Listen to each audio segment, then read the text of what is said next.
Byron, can we have roll call, please? Mrs. Anderson, Mr. Hopkins, Here. Mr. Jones, Ms. Page, Here. Mr. Hunter. Here.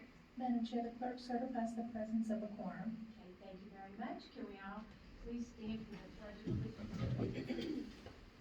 I pledge allegiance to the flag of the United States of America and to the republic for which it stands, one nation, under God, indivisible, with liberty and justice for all. And at this time, Dr. Hornick, are there any adjustments to the agenda? No, ma'am. Okay. Hearing that there are no adjustments to the agenda, I would entertain a motion for the approval of the agenda, please. So moved. A second? Second. All in favor by saying aye? Aye. Thank you. And at this time, I will open public comment for the 2023-2024 school division operating budget. And Mrs. Byram, do we have anyone signed up to speak on the budget? No, ma'am, not at this time. Okay. Hearing that we have no one signed up to speak to the budget, I will declare public comment closed. And we will continue on with business. And I'll turn it over to Dr. Hornick. Thank you, Madam Chair, members of the board. We're going to start this evening with Mrs. Ayler, who's here to give an update on our December 1 child count. Good evening, Ms. Page, members of the board, Dr. Hornick. Each year I come and report on the December 1 child count for special education. So this is an unduplicated count of the number of students in Orange County Public Schools who've been identified as a student with a disability. The December 1 child count gives us kind of that one-day snapshot. Every other year, that number is actually used to determine funding for the state funding and federal funding. And because this is 2022 was an even numbered year, that is a year that is used for funding. So as you can see, we had a total count of 683 students. Last year in 2021, we had 659 students. The next page that you'll see is also by category or by disability, and it breaks down just the different disabilities of the 683 students. Again, some of our students are identified as having more than one disability, so this is an unduplicated count. So they're identified by their primary disability. Any questions? Are there any questions in this area? Okay. All right. Thank you very much, Ms. Ayler. Thank you. Thank you very much. At this time, invite Mr. Sarver, Transportation Director, to come forward. And he has information on some surplus property. Good evening, Madam Chair, Dr. Hornick, members of the board. I come this evening requesting consideration of declaring 4 division vehicles as surplus property. The vehicles have served the county well and would be used as a future trade-in credit on future purchase. Okay. Are there any questions of Mr. Sarver? Okay. So if not, would you guys entertain a motion to go ahead and pass this so we can get them listed for trade-in or either, I move to declare the 4 division N trucks and automobiles as surplus property for disposal. thank you. Can I have a second? Second. All in favor by saying aye? Aye. Thank you. Motion carries. Thank you very much. Thank you, Madam Chair, members of the board. At this time, I invite Mr. Hill to come forward, Technology Director, to discuss surplus for technology. Madam Chair, members of the board, as you can see, we've listed more items that we have collected throughout the district. Some of these items are broken and are no longer functional. Some are still usable, but they do not comply with the state of our technology at this time. They're older devices and we're unable to connect with those. We do repurpose anything that we can for instructional purposes throughout the district, but all of these items on here have not found another purpose within the district, so I'm asking that you consider these for surplus. We will try and recoup on anything that we can, otherwise we recycle them with environmental recycling. That was my next question, that they get to the environment. Okay. All right, thank you.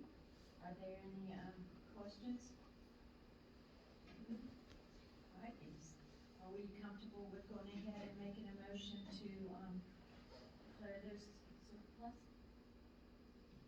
I move to approve the request to declare technology equipment as surplus property for disposal. Second. Thank you. All in favor by saying aye? Aye. Thank you. Motion passes. Thank you very much. You're very welcome. Thank you. All right, thank you, Madam Chair, members of the board. At this time, we are going to present draft calendar options for the upcoming school year. So I'm going to take a little bit of time to talk about where we've been here, and Ms. Dawson is available as well to answer questions. You have two draft calendars in front of you, and we began this process earlier in the year with getting input from a calendar committee that was put together, as well as teacher advisory committee, parent advisory committee, as well as the cabinet and principals, and a number of folks had a hand in crafting this calendar. The first thing that you will notice, if you can pull up draft one, please, Laura. One thing you'll notice is we decided to use a little bit different format this year that we hoped that our community will find to be easier on the eyes, a little bit better with accessibility and readability. Some of the highlights of changes that we're doing: one, as we spoke with new teachers as well as mentors, many of them felt that 2 days for a new teacher institute at the beginning of the year was quite overwhelming. And so we are going to work to have a 5-day new teacher institute the week before all teachers would return. And the goal of this institute will not be to increase the amount of meetings and professional development the teachers do, the new teachers do. It will be to keep that same level of orientation and onboarding, spread it out over the course of more days, thereby providing mentors and new teachers more opportunities to meet, new teachers more opportunities to be in their classroom getting prepared, and hopefully easing the transition a little bit more back to working for their first time as new teachers in the schools. Another thing that you will notice is we spoke with our folks, and there was a lot of support for specifically identifying in the calendar days that would be unencumbered, so to speak, for teacher work days, for them to do grades, work in their classroom, work with their professional learning communities. And also days where they would know upfront that they will be engaging in professional development, whether that's delivered by us as a central office team, one of the coordinators, whether it's somebody that we bring in from the outside, depending on what the nature of the professional development would be. And so when you look at teacher work week, for instance, you would have the 31st and the 1st of August, the 4th of August and the 7th would be are identified as teacher professional development days, whereas the 2nd, the 3rd, and the 8th of August are identified as teacher work days. We would like to target open house for all schools on Thursday the 3rd, and following in line with last year's calendar, the first day for students would be the Wednesday after. In this calendar, it would be the 9th.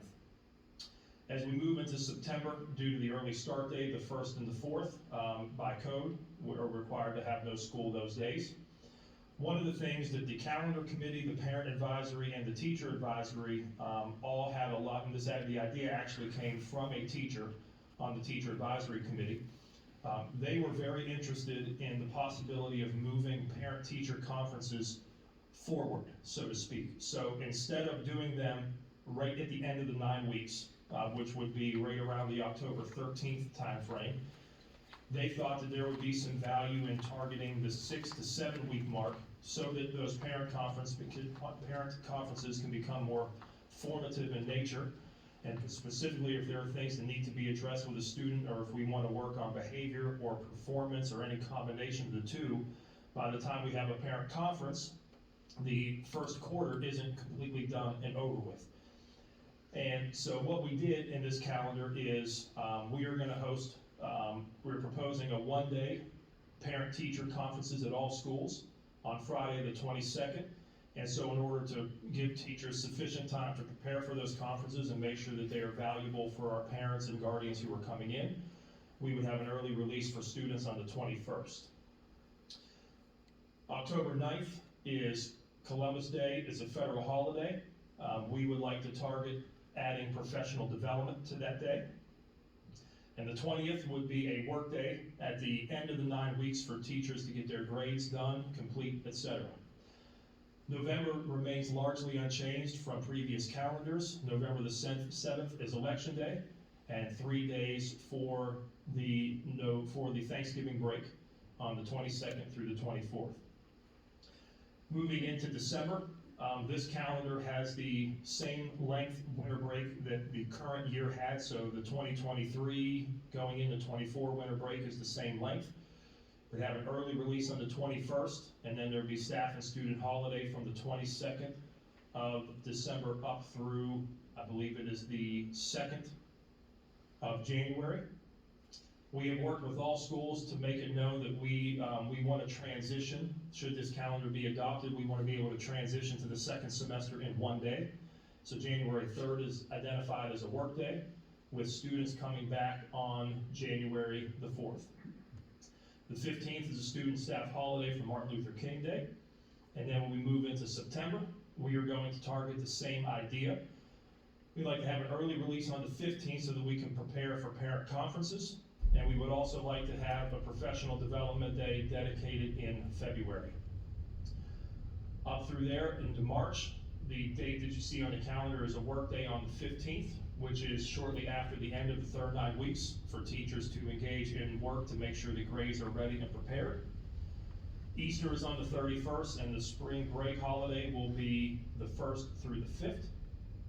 Graduation will be on the 18th. And underclassmen would return for 2 days in May with the teacher workday on the 22nd. This calendar was built in response to the desire of many teachers as well as parents on the parent committee that saw value in 1, moving parent-teacher conferences forward, 2, providing dedicated professional learning days so that we can help teachers improve their craft and their capacity, and have dedicated work days so that teachers do not feel like they're pulled in 100 different directions when we have deadlines that they are facing and grades that they need to complete. We also did a considerable number of calculating and numbers to look at school closings should there be the event of a snow makeup. With this calendar, we are going to have plenty of time to absorb some inclement weather days. And so we have the ability to absorb the first 5 and make up 1 snow day for the next set of 2 days that we would miss moving forward. So if you look in draft 1, should we have to get to day 7 or day 9, hopefully we don't, we would add the 22nd and the 23rd of May as full days, and then we would have the 24th as the work day. This was going to leave us with a little over 1,048 hours at the elementary level, 1,114 at the high school level, and 1,111 at the middle school level. We're required to have a minimum of 990. We also wanted to make sure that we were cognizant of the clock hour requirement for high school and middle school students who are taking classes for credit at the middle school level for high school credit. And we also have enough time to ensure that we do not dip below the required number in that category. As you look at draft 2, it is literally the exact same document, except there is a different potential option when you look at January. Instead of having a work day on the 3rd and students returning on the 4th, another potential option would be to have a work day on the 4th and a professional development day on the 5th. I believe that's actually might be, yeah, 4th is work day, 5th professional development day. However, in order to make that work, we have to add 2 additional days in May to make sure that we still hit our number. Gives us a little bit less flexibility with snow and inclement weather days. We would have to sacrifice March the 15th, and we would have to sacrifice May the 24th in this calendar. I think we've hit the highlights, and I'm welcome to take any questions, or Ms. Dawson as well, if you could, in case we have any questions about our proposed school calendars.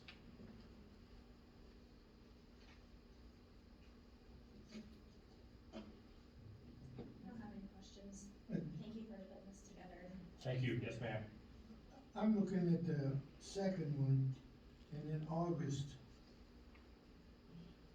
it has day 1, 4, and 7 is a certain thing, and day 2, 3, and 8 is something else. I don't understand the difference between the days.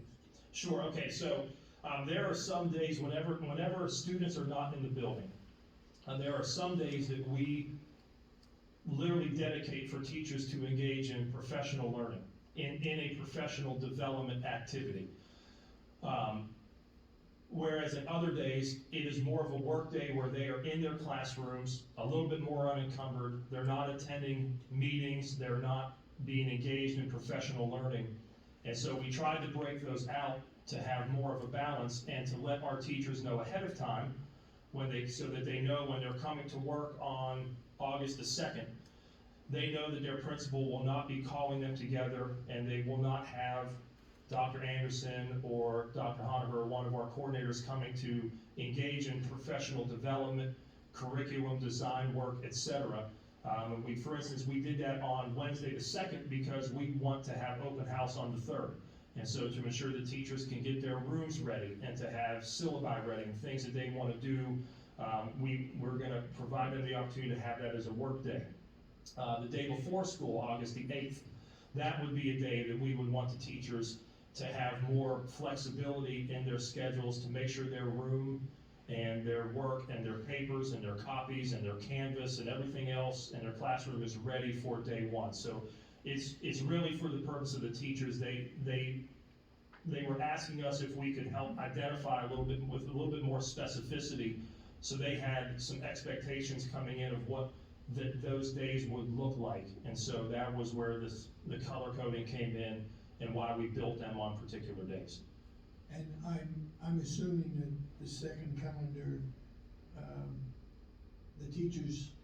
the veteran teachers come back on the 31st? That's correct. Yes, sir. So in both calendars, the New Teacher Institute runs from July 24th to the 28th. All teachers return on July the 31st in both calendars. And so the days get a little bit off base, but these are the same weeks that our teachers returned this year in 2022. I guess this second calendar, the parents and the students may like it because they have an extended Christmas vacation. You would be, truthfully, it was split. Our parent advisory actually came back to us and said that they preferred option 1 because they liked having and liked the idea of having a shorter week for students coming back. There was about split on the calendar committee as far as between draft 1 and draft 2.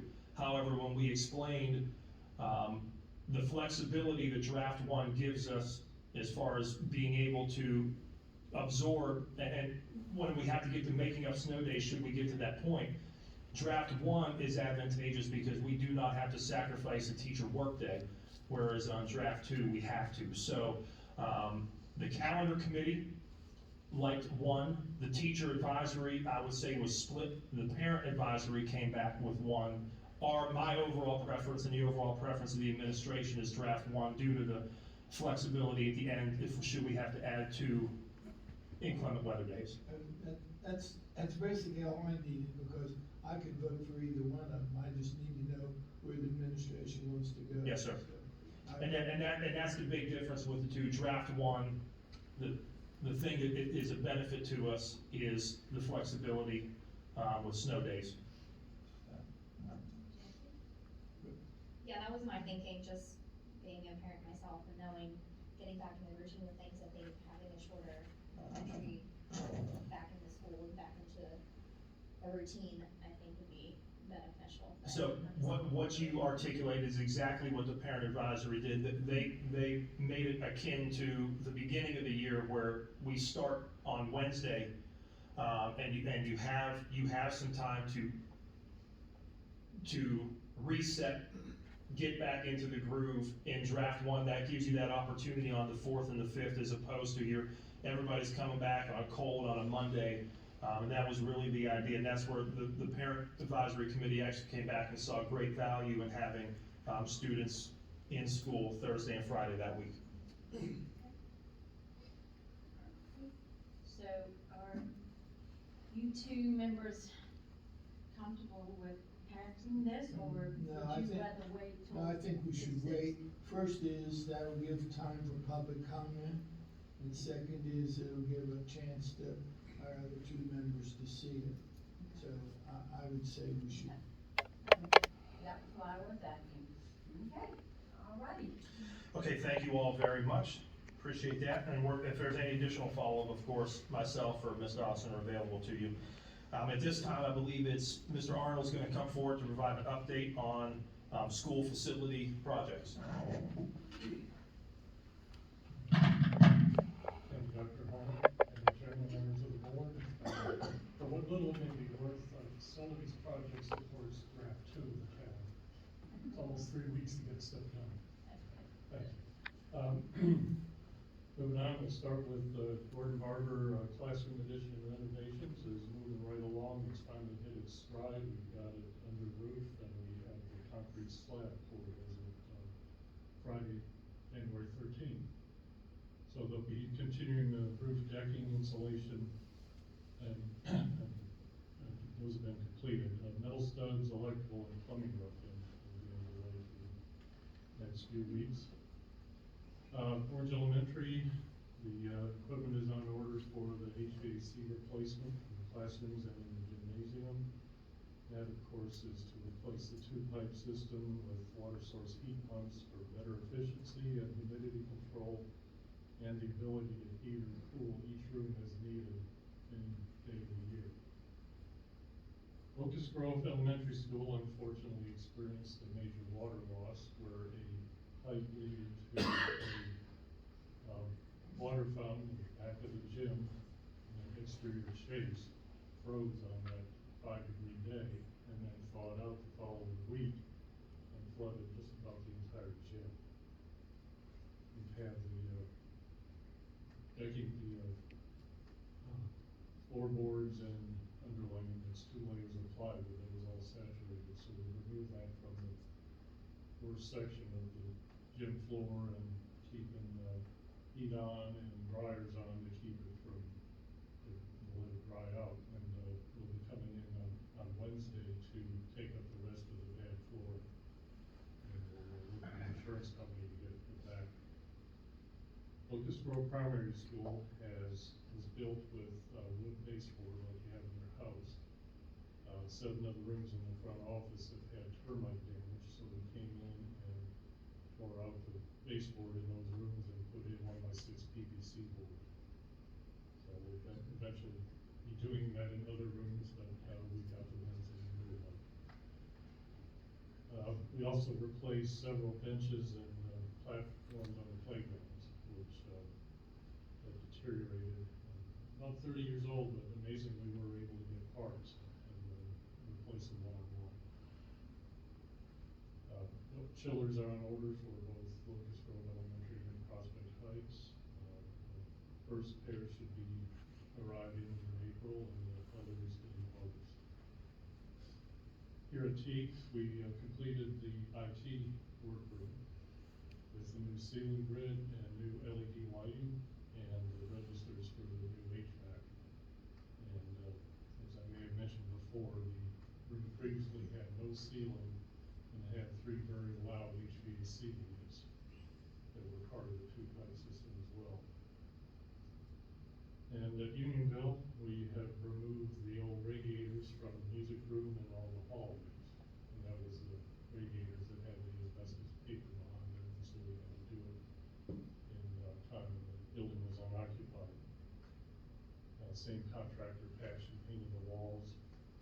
And we also replaced the carpet in the music room with carpet tiles matching the tiles that we're using in the library, if you've been to that library.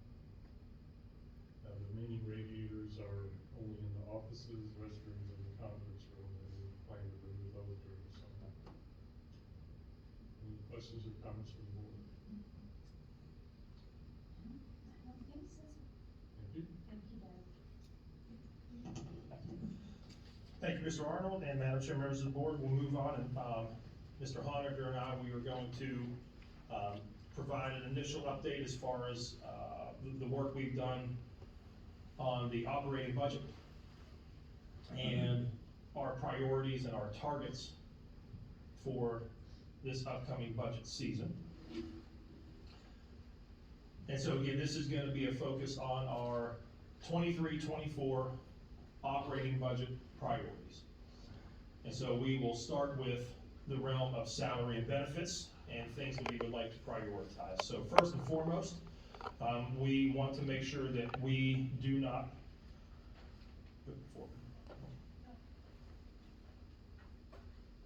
we want to not pass along increases in health insurance to employees. This is a priority for us, and I would say, I believe, for the county as well. And there were provisions this past year that we'll talk about a little bit later in this presentation. But this would definitely be a high priority for Orange County Public Schools. We also, if you've seen some of the information coming out from the administration and the VDOE, one of their goals in the upcoming year is to have a 1% retention bonus for SOQ positions.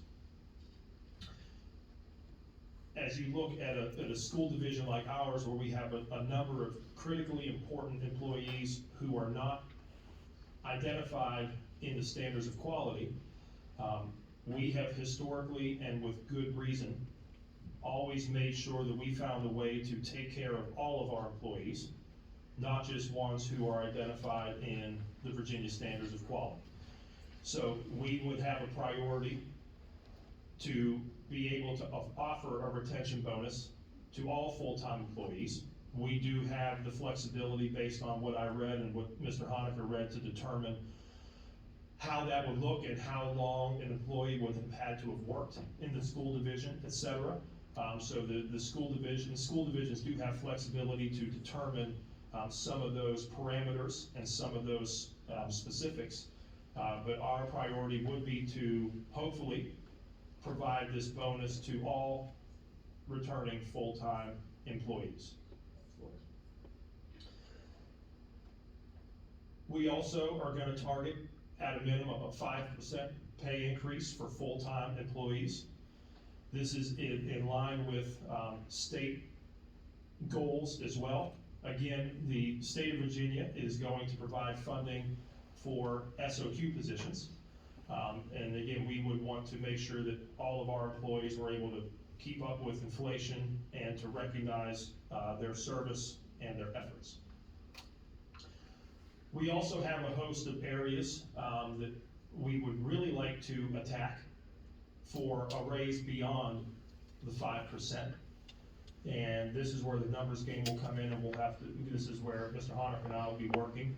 But we have identified classifications: teachers, mechanics, custodians, bus drivers, and our instructional assistants as groups that we would like to target for a percentage beyond 5%. Just for a little bit of background information, we are consistently looking at the market and establishing where we stand relative to our neighbors and neighboring divisions. And so what you see before you is a chart that you all have seen in the past. It takes a look at our neighboring school divisions, such as Albemarle, Culpeper Green, Louisa, Madison, etc. And as you go through, you see there's an average and where we are and how much we are below that average. And then in the second column from the right, Mr. Honaker, in that area, he removed the extremes. He removed the minimum and the maximum between all of these comparison divisions to get an idea of where we are more within the median as we remove the two ends. If you go to the next one, please, Ms. Byron. We also have worked with Ms. Dawson as we have tracked the comings and goings of our employees. In the past year, we have lost the most employees, particularly teachers, to Culpeper Louisa, and Spotsylvania. And so we have identified those as our quote-unquote immediate competitors. That is where we seem to, if we lose an employee, unfortunately, these school divisions seem to be the beneficiary. And so with respect to this grouping, and we did, as opposed to loading up the entire screen, we took it at 5-step increments. We perform, as you can see, better at the bottom end, where we're actually $202 over the average. And then from there, we become farther and farther out of balance. Gary, is there anything you wanted to add to these two? Gary was also kind enough to put together instructional assistant pay scale. It's a little bit difficult sometimes to really see because not all school divisions post all of these scales. So Gary pulled what he could with Culpeper, Louisa, Madison, and Spotsylvania, and get an idea of where we are relative to the average of those school divisions. And in the next slide, again, we removed, in this case, Madison, to take a look at the 3 school divisions that we have been losing the most employees to when they stay in education. These are the divisions they go to, and where we stand with respect to the average compensation and Orange County. Anything you want to add there? Okay. As far as positions, things that we are looking to add, you will notice our commitment that these are going to be building-based positions. Last year, it was a high priority to increase our support at the Locust Grove Elementary and primary site with an assistant principal. And by my understanding, that was one of the last things to get cut. And that would be something that we would like to really prioritize this year. Moving forward with the... One thing to note there is we have one, and this would allow us to have a full-time assistant at both of those schools. We also are seeing with the pending leaving of Mr. Berry and a lot of the tasks that he completes, as well as the rising level of administrative tasks and responsibilities placed on our nurses, we feel it would be a very, very wise investment to hire an RN that would be a nurse and a nurse manager that would be based at the high school. One reason is it is truly not feasible to continue to serve our 1,500 student high school with one nurse. Okay, so that's number one. Number two, the nurse manager can take on some supervisory capacity with the other nurses. And in my opinion, more importantly, if a nurse has to be out at a particular building, this nurse manager can help and go and actually cover. And we have RN coverage at buildings, so we leave ourselves not open to not having a nurse on site. And so we see great value in a nurse manager, and Ms. Ayler is here.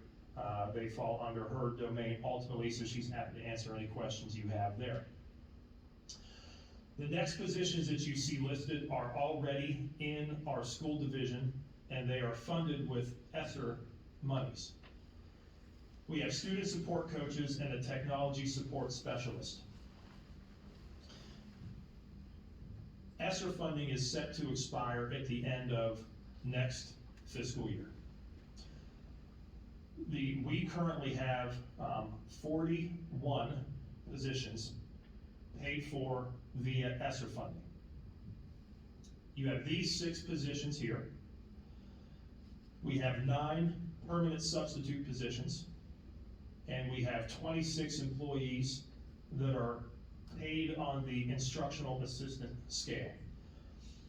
And so one thing that we fear greatly is the ESSER cliff and life after ESSER and what that might look like. And so in an effort to try to shorten the drop of the cliff and make it less of a chasm and make it maybe more of a valley that we have to cross, we are gonna prioritize trying to move the student support coaches and our technology support specialists, who are all in buildings, working and based in buildings, to local operating funding, so that we are not setting ourselves up for quite as big of a hurdle when we get to next year at this time when we're determining positions.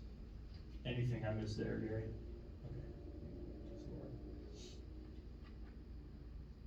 Okay.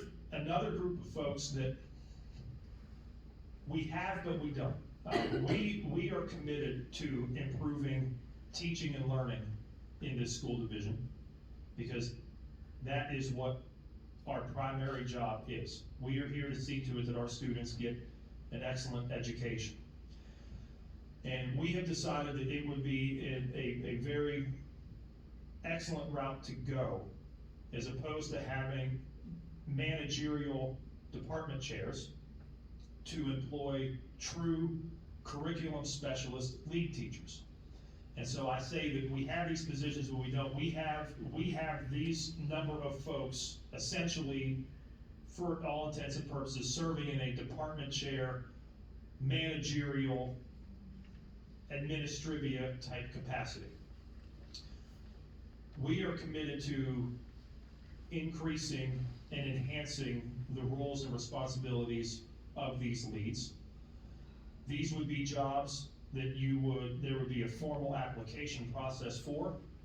There would be a formalized process for setting goals. You would have a mid-year review, you would have an end-of-the-year review, and they would be focused considerably on working as a liaison between the building as well as our curriculum and instruction department to help improve and enhance teaching and learning in our school division. And so some of this would include the reallocation of funds, because our current department chairs get paid a stipend. And so that stipend would no longer be paid to department chairs. We would utilize that money plus some additional funding to pay lead teachers an enhanced salary, also coinciding with enhanced levels of expectations, roles, and responsibilities. Next floor. So that would, department chairman would disappear? Yes, correct. And now some of the work that a department chair does, as far as ensuring that the department is taken care of, lead teachers that work still has to be done. But the primary focus is going to be on curriculum, assessment, PLCs, and the actual process of teaching and learning. They remain in the classroom. Yes, this is a stipend position. So these are teachers. They are currently teachers serving in department chair, and so this would be additional responsibilities that they would be willing to take on, and we would make it very clear up front what our roles, responsibilities, and expectations would be. And so we see great value in that, and we are willing to attack and approach more compensation, because we are going to seek more and better work from these folks. One last thing, just as a reminder for the board, last year, the ask, so to speak, from the county was $881,549. Through a host of factors that Mr. Honaker or Yvonne could talk through, there was increased insurance costs, both in health insurance, correct Yvonne, as well as providing long-term and short-term disability coverage for all VRS. For VRS legacy employees. And so there was an additional infusion of $1.2 million in September that Mr. Honaker came, and there was a supplemental appropriation at the October board meeting that was approved. And so as we move forward, this was more of just a reminder that the initial ask last year of $881,000, there was additional money that was sent and infused to the school budget to cover the insurance costs, as well as the cost to provide the short and long-term disability care to our legacy employees. with the understanding that that was going to be a recurring cost, that's not a one-time expense. And so, as we work through and build the budget this year, we will anticipate and include in what would be the additional cost to continue to provide short and long-term disability care to our legacy employees, and going back to the second or third slide, not pass along health insurance increases to our employees. Anything I missed, Gary? Could you define what legacy is? Ms. Dawson? Yes, we can. It's based on years of service, and essentially we have Plan 1 and 2 employees as well as hybrid, correct? So, legacy employees are employees that were enrolled in VRS prior to, I believe, January of 2013. At that point, employees that went into VRS were called hybrid employees. It's a different setup as far as like the contributions go. And for hybrid, automatically, they were provided short and long-term disability that the school division had to pay for. That's part of the plan. Legacy employees did not have that same benefit, so they had to purchase short and long-term disability. So part of what we've been working on with the county for the past couple of years is to get our benefits aligned, so that, you know, if you're a county employee or a school employee, everything was matching. They were offering the short and long-term disability for their legacy employees. So when we had this meeting, that was an area that we brought up, and they, And then going back, it's also part of the reason, if you remember when we brought forward and we ultimately decided to do away with the sick leave bank, we no longer had to go that route, because now we had a vehicle and a backup for our legacy employees with the short and long-term disability for those folks. So it was something that is part of the package for a hybrid employee that wasn't part of the package for employees that were before January of 13. And in other words, it impacts people that are 10 years or more in the system. And as we move forward, it'll get less, that problem will get less and less and then finally go away. Correct. Yes. yes. Do we know, do the other neighboring districts also offer that benefit? The short and long-term disability, so for hybrid, you have to. That's written in the plan type. For legacy employees, I don't remember. The county put together a study of insurance. They did it similar to like what our salary scale looks like, and we were well below our neighboring counties. So that's kind of what was driving this conversation to begin with, was to get our benefits uplifted and to be more competitive in that market as well. But I don't have that answer. I can find out for you if you want me to find out about the other. Would you like to know about maybe like the Culpeper, Louisa, Spotsy? Yeah, I was just wondering, cause a lot of times when you're looking at overall salary, they lump in your benefits package too, to see like, you know, if you have a county that's offering better benefits, your salary might be lower, but you're actually gonna be earning more. So that might be something that would be beneficial to be Yes. advertising. We've actually talked about that, the last conference that Dr. Hornick and Mr. Honecker were at. That was one of the areas that they talked about is, does your division do a good job with selling your package as a whole? And we don't. You know, we go in and we talk about, here's your base salary, here are the benefits that we offer, but we don't talk about what is that actually costing the division that's not costing you as the employee anything. The life insurance, the disability plans. So that's one of the areas that we're gonna focus on when we're rolling out our offers going forward. We're gonna capture what that whole looks like. Okay, very good. Yeah. And just another question.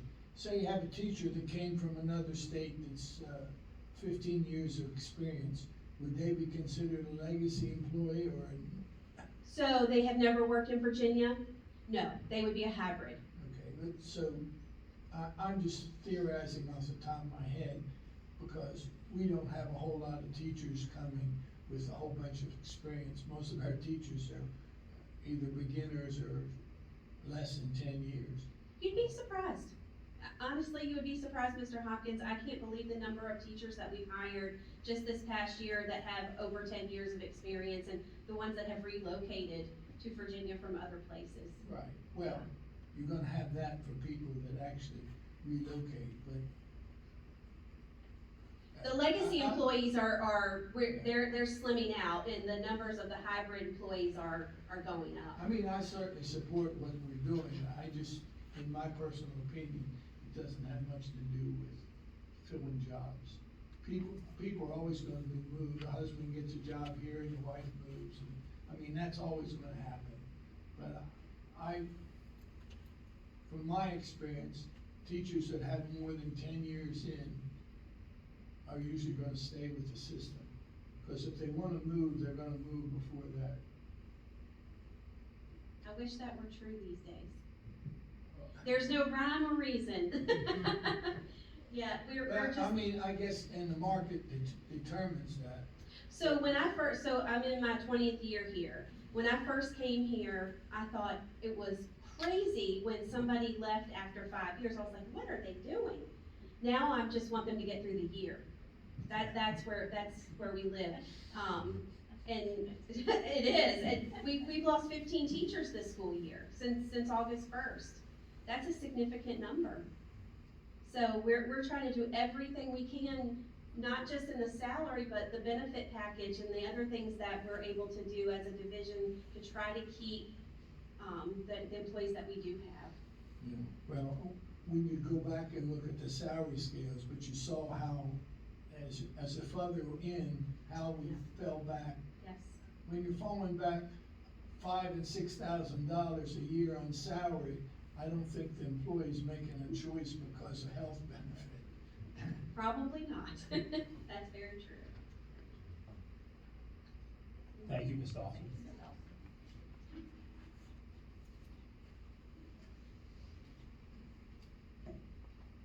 Thank you, Madam Chair, members of the board.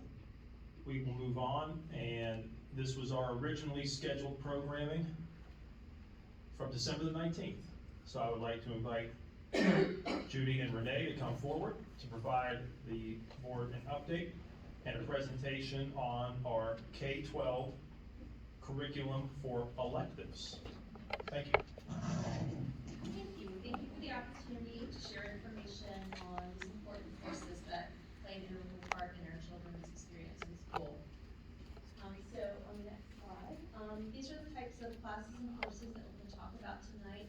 You'll hear these referred to as Connect at the elementary level, exploratories at the middle level, and electives at the high school level. So if you hear that terminology from these schools, these are the types of courses that we're talking about. With the exception tonight, Renee is going to give a presentation in February that's specific to CTE courses. But tonight we're going to share some information on how the curriculum is designed in these other areas. So if you remember back in the summer when we talked about core instruction, we talked about how we take all of these different components and they all play a role in how we come up with the curriculum for our classes. That goes for our electives as well. We start at the Virginia Standards of Learning. These electives either have a standards of learning or standard progression charts, or both in some cases. In some of the areas, they do also have the curriculum framework, and if you remember, the curriculum framework goes into more detail for the teachers, gives them a much more detailed view other than the standards. There are the assessments and the classroom instruction, and all those things play together to make up our curriculum and our electives. Additionally, it's important when we sit down with the teachers to come up with our plans for these areas, that they look at not only the curriculum, but how they instruct and how they assess, because all three of those things have to be in alignment.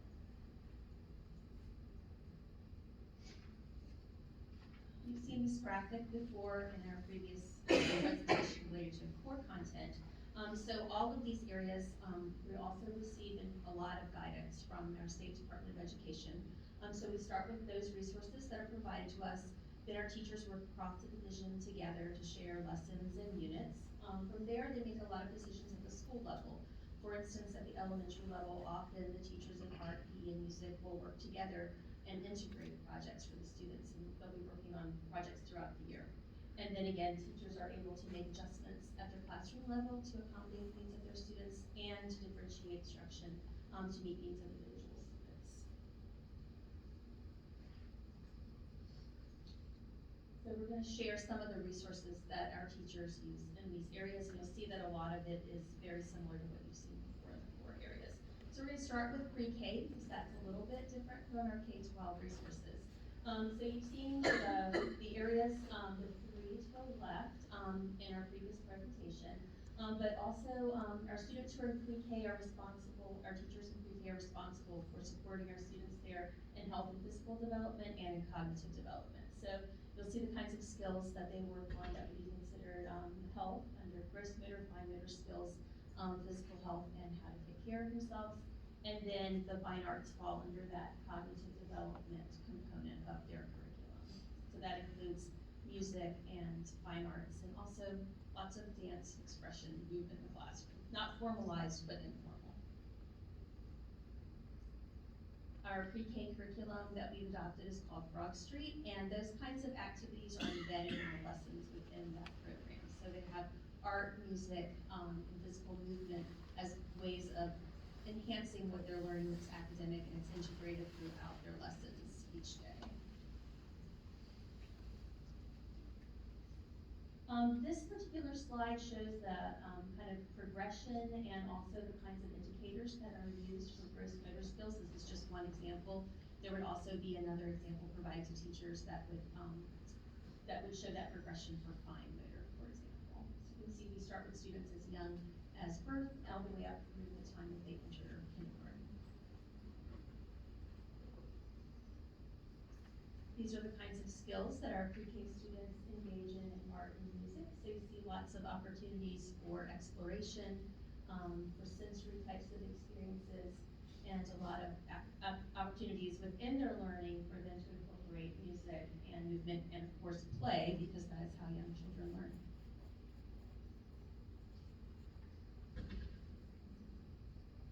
So beginning in kindergarten and running all the way through 12th grade, we do have health and physical education, and the state does provide us with SOL, standards of learning, in those areas. They are broken out into strands: motor skill development, anatomical basis of movement, fitness planning, social and emotional development, and then energy balance. And you'll see some of those as we go through. The first example you see here, sorry, my watch is going over time. Sorry about that. So we have our health and PE standards of learning here. This is an example of a second grade standard of learning, very similar to the ones that you saw for the core areas. And then to the right, that is the curriculum framework. For health and PE, they do provide that curriculum framework, especially in the area of health. They don't in all of the different elective areas that they do in health and PE. So that's an example of both the standard and curriculum framework. The next slide shows you an example of a high school. That is a high school, grade 10 is the standard of learning, and then also the curriculum framework that goes with that. Just gives the teachers a little bit more detail on how to teach it and how to unpack that standard.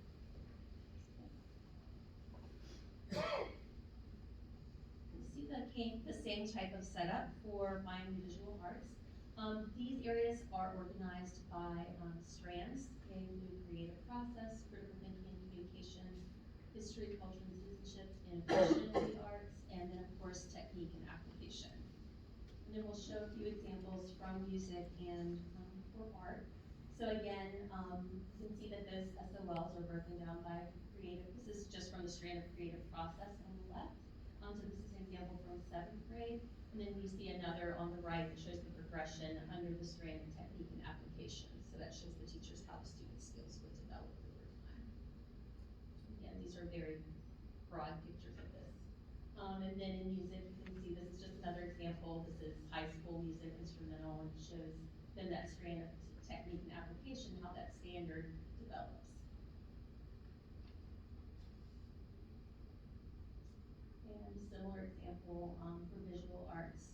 So you see this is a 4th grade standards, and it shows 2 of the strands there. They're mapped out for each of the strands. And And then again, you can see that, progression for the high school as well. To give you more information for this, if you go to the Virginia Department of Ed website, you'll see for all of the different areas they have, this is an example of visual arts, but they have it for all of them, standards progression charts, so you can kind of look at elementary, middle, and high school and how the skills progress all the way through. They have instructional plans for our teachers and educators, some professional learning resources, and also just some information on some of the professional organizations that are out there for the teachers. But if you go to the DOE website, you'll see how all these resources are available. So next we have world languages. We have world language starting in middle school here. World language was recently upgraded. We just, last year was the first year with the new standards.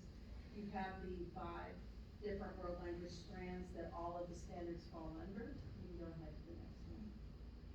This is an example of the standards of learning on the left, but this is the sample progress indicator and proficiency level. So you can see where they have all of the strands and benchmarks on the left, and then students, depending on their skill level, and a lot of it is their oral speaking ability, novice, intermediate, and advanced. So that's how the teachers grade them in the classroom. So that's the end of our presentation. You'll remember that we showed you this, this is our instructional design in our department. And we start again with the visible learning, trying to make sure that all of our learning is visible, that all of our lessons are engaging and relevant and have the appropriate level of rigor for students. And of course, we also want our teachers in these areas that are not core areas also focusing on the 5 C's that have been set forth by the DOE. So we want them to be involved in, don't forget me, critical thinking, citizenship, collaboration, communication, and of course creativity, which these areas lend themselves very readily to. We have very talented teachers in these areas. They do work together. For example, in our last professional development day, they came together and they share units and collaborate across the division. And our students are very fortunate to have a lot of these opportunities that really do inspire them to come to school because they love those classes. So we're very happy to provide any other additional information. And the link here is to the DOE website if you'd like to look at some of these resources more closely. Red, you just talked briefly about CTE competencies. In February, I plan to do an entire presentation on the CTE. They are a little bit different, and February is CTE month, so I thought it would be a good time to not only present to you the CTE competencies and curriculum, but also to celebrate some of the programs that we have in our teachers and community partners. So. Thank you. Thank you, Dr. Anderson. Thank you, guys. Appreciate it. All right, and thank you, Madam Chair, members of the board. Our last report / recommendation this evening is some information about our work with the Arts Center in Orange. I just wanted to take a few moments to talk about some of the things that we have coordinated in the past with this group. Excuse me, Dr. Honey. Yes, sir. As the board knows, I have a couple of motions that go along after this presentation. I'm going to prefer to whatever you want. I'm going to ask that we do the motions when we have more board members here. So that would probably be the next meeting. Would you like to wait for this for the next week, or would you like to proceed now? It's fine with me either way. It's the will of you guys. We can wait if you want to. Well, I think it'd be beneficial to allow Mr. Jones and Ms. Anderson to right. be involved. Just a reminder of everybody here, we have a majority of the board, but 2 people can't pass anything. This board requires 3 votes to pass anything, so I don't want to really get into it tonight. Fine with me, sir. Deferred until next time. And thank you, Madam Chair, members of the board, and that's all for reports and recommendations. Thank you. So at this time, Ms. Bynum, can we review our calendars, please?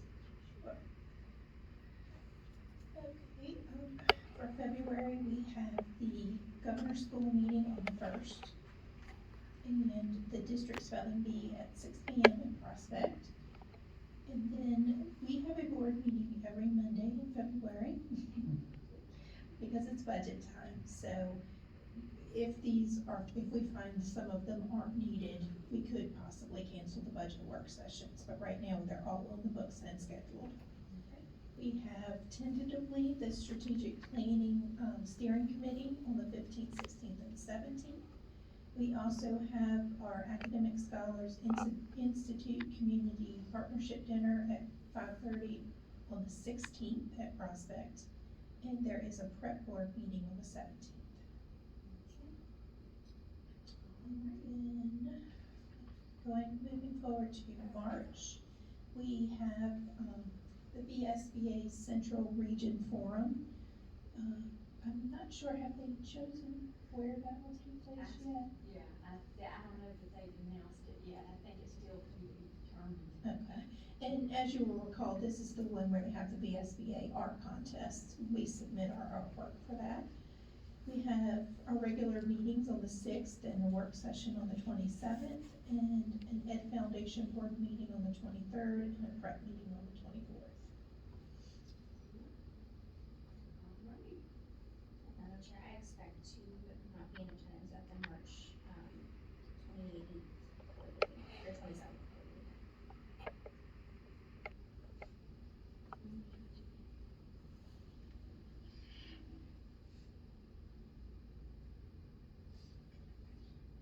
Would you like me to move on to the agenda? Is that what it is? I'm sorry, we were just getting. Okay, so February 6th, we will, have recognitions. We will have our regular general public comment. I will remove the surplus property items, and so we will have the calendar item and the discussion of the, local organizations. And do I have that correct, Chelsea, when you're about to start report that evening, or do you think no? Not February 6th, I No. think the next meeting's the 20th. Okay, so I'll remove that. That's all I have. Thank you, Ms. Brown. So with that, do we have closed session? No closed session? Oh, sorry, I did not put that in the agenda, but yes, we do. I can't believe that was left off the agenda. I thought it was better.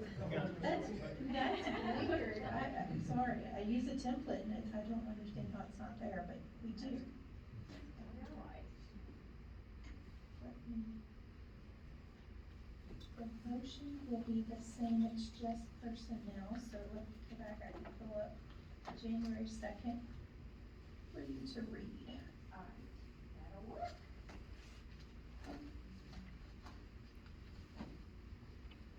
We have it. Do you want that computer check? Pursuant to 2.2-3711A of the Code of Virginia, the Orange County School Board will convene a closed meeting for the following: discussion of personnel of the concurrence of a division employee as authorized by section 2.2-3711A1 of the Code of Virginia for resignation, termination, transfer, employment, salary adjustment, and retirement of employees. Okay, thank you. Have a second? Second. All in favor by saying aye? Aye. Thank you. We're in closed session.